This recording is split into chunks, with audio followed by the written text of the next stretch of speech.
I want to look at these bees really quick, and I thought I opened this one already, but actually now that I'm looking at it, I don't think I did. Well, they're crowded. They definitely need more space. Oh, that's interesting. Oh, look at that. So these bees have built a tunnel behind this divider board. So there's a knot. To be able to get through to this extra space. And if I move this divider board, look how crowded it is.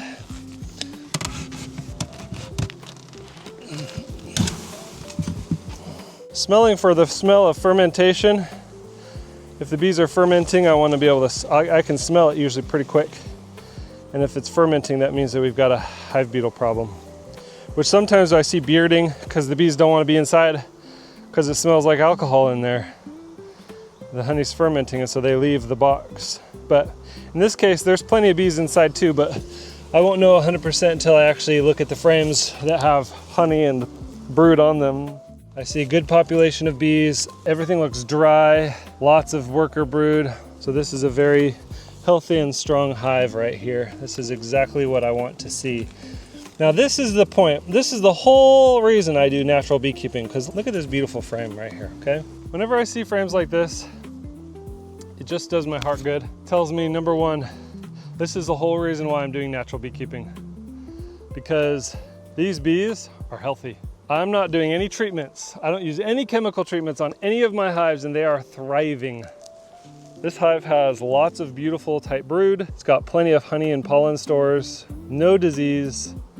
There will probably be some mites in this hive. I'm sure if I did a powdered sugar wash or an alcohol wash, I would probably discover mites in here, but the bees are okay. So the mites are in check, and I didn't have to do anything to get that there. I'm not freezing my drone brood to try to kill the mites. I'm not doing anything to try to manage the mite population, but letting the bees do it all 100% natural. When it's stored in the cells like that, we call it bee bread. It's highly nutritious.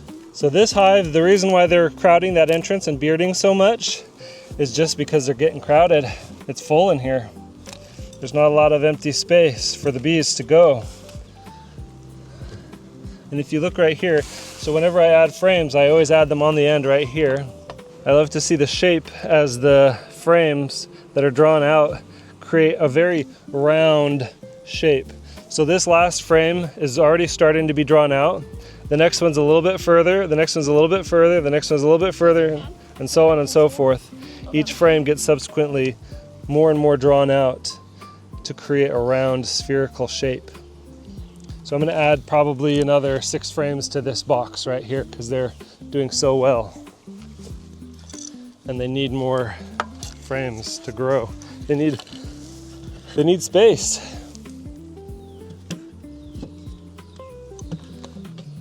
And just a simple piece of, a little strip of this wax foundation is all it takes for them to draw the comb out nice and straight.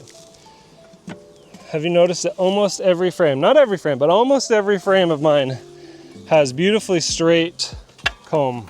All I do is a nice small strip of wax is all. And they draw it out nice and straight. All right, once that's in there, I'm gonna go ahead and open up this second entrance, give them a little bit more ventilation. Okay, that'll give them a little bit more airflow so they're not crowding this entrance over here. There's a lot more space inside so they won't be overflowing. My job as a beekeeper, pretty much my only job, is to make sure the bees have a comfortable place to live. I just want to make sure that they're not running out of space, and I want to make sure that the place that they are living in is sufficient. If they start getting crowded, I got to give them more space. But I don't treat the bees, I don't feed the bees. That's 100% on them. If they're hungry, forage. If you're dying, fight. If you can't fight, die. It's just the way of nature. But the bees that I have are so strong because of that.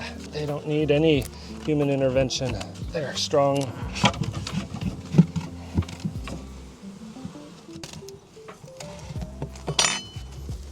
As soon as I open up that wall and I see drawn comb like this, that tells me I need more frames.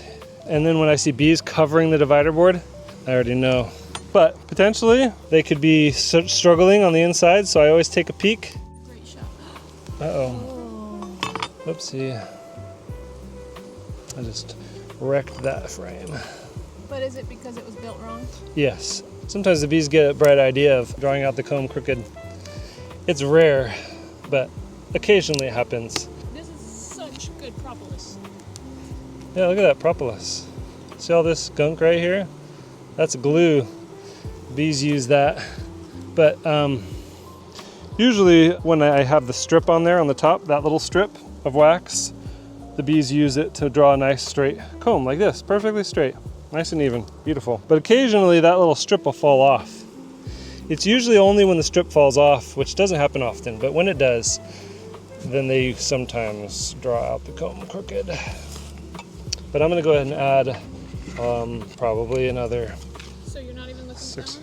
I looked enough to know I'm happy. So I just want to make sure that I don't have any issues with hive beetles. If there's hive beetle issues, I'm not going to add a bunch of frames to this. If it's queenless, I'm not going to add a bunch of frames to this. Sometimes the bees are on the wall because they don't want to be near the nest, because that's where all the hive beetles are causing trouble. So I just take a peek. Okay, they got a lot of bees on the inside of the nest too. There's no hive beetle issues. There's plenty of brood, plenty of eggs, plenty of honey. I know this is actually just a really strong, healthy colony. I've seen enough. I don't need to see the queen. I'm gonna go ahead and close it up and just add a bunch of frames and move on to the next one. All right, time to close it up. On all of them, we're doing really good, so I went ahead and just added 8 more. This time of year, they can handle a big chunk of space. What time of year? Right now, we are at the beginning of July. Almost the middle of July. So this time of year, it's hot during the day, it's hot during the night, it's humid all the time. The bees can handle a little bit of empty space inside the hive, more than if it was really cold at night and they were a small colony. So because they're a really strong, healthy colony, all the brood is already in these frames. Having a little bit of empty space over here isn't gonna disrupt what they're doing over here in the nest. So I gave them plenty of extra space. Time to look at the very last box. I'm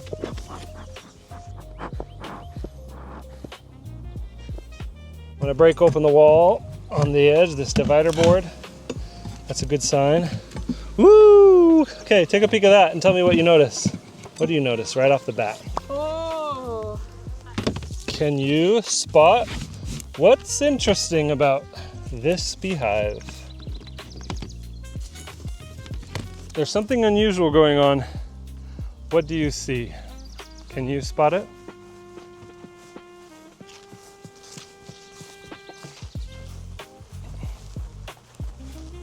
Okay, so what I'm seeing here is queen cells.